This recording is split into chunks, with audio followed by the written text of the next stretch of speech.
Keke, you look amazing. Uh-oh. How are you? Who doesn't love Keke Palmer? Nice to meet you. Oh my gosh, thank you. Look at that gorgeous baby. Give me a baby. You're so beautiful, Mama. Say, that's a star. Oh You just watch Netflix. You're not cable. You know, the kids watch YouTube. That's all they watch. I need a YouTube show. You should. I need to go ahead and be another Miss Rachel. Oh, love that. Wait, how's little Leo? Does he love Miss Rachel? Oh my gosh, Leo loved Miss Rachel in the early years. Now he's on to Cars. He needs a storyline. He done found Finding Nemo. He's here for the storylines. Well, speaking of storylines, one of them days is coming out with a sequel. What is going to be happening in part 2? You know, I called my girl Issa the other day, so we're working on that now. I cannot wait to see what the new story is going to be for our girls. I'm so excited and so glad we got the opportunity to do another one. You know I love SZA Down. Is there something you hope to happen? Something you want to see come to light? I mean, just what I liked about the first one was that real things were happening while we're also having fun and making jokes and bringing levity to some of the real issues. You know what I'm saying? So hopefully with this next one, we can do that same thing. See what the girls are trying to do, how they're trying to get further in their life. Talk about something real, but make it fun at the same time. Make it fun. The girls living on a budget in that movie. You talk about how even having $1 million, you still gonna pay $1,500 for rent.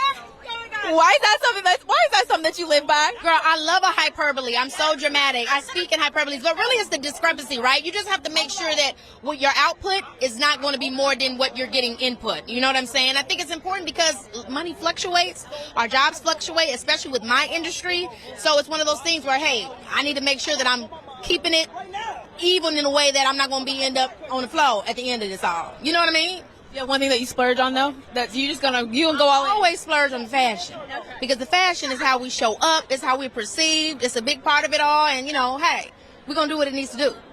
I know your hyperfixation was jammy eggs for a while. Do you have a new one this week, or are we still rocking the jammy eggs? So I'm still on the eggs. I'm in a little bit of an egg souffle. Honestly, I need to learn how to cook really well so I can really expand beyond eggs, but you know, that's where we're at. I saw your interview on Jennifer Hudson's show where you were with Eddie Murphy talking about the pickup, and it was so funny. You talk about how you thought he was cheering you on with your acting, but he said, I was acting. Did he finally come through and you had an amazing monologue? He said, no, I'm actually, that wasn't acting. You really did amazing. No, he did. He said, you really did do a good job. But in that moment, child, I was gagged. How was it working with him? It was amazing. I think the one thing, it was really special, I think. I did the pickup right before I did one of the days, and I think watching him was very inspiring in terms of his ability to really bring comedy from the truth of the moment. He's never trying to be funny or pushing to be funny. The humor comes from the situation, and he just lives the truth of it. And I think watching him up close, seeing that be done, it definitely taught me a lot.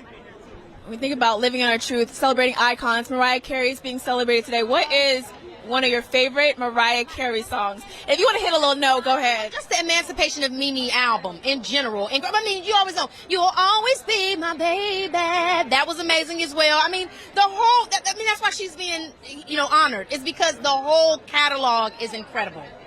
You also have an album. You talk about how it helped you heal. Yes. What do you feel like you learned about yourself through that creation of the album? You know, that every iteration of me is going to be better than the last, and to not be afraid of change, even if it comes with hardship. I think that's the thing, right? When you have challenges and we feel ourselves being impacted by them, we want to hold on to who we used to be instead of walking fully into who we become. And I think that's what I walked into, That is a word. Well, you walked into that as you continue to strut on this carpet. Can you show the outfit real quick? Yes. Oh, yes. Because one thing you're going to splurge on is an outfit. Last question. Juneteenth being such a moment for our culture, how important is it for Black culture? It's important for us to celebrate each other. And whether it's Juneteenth, whether it's today, tomorrow, the next day after that, coming to our award shows, making sure that we support each other in a way that only we can. It's all about community, and we get to choose where our dollar goes, so we should bring it home. We should bring it home. Thank you so much, Keke. You look absolutely stunning. Thank you. So do you. All right.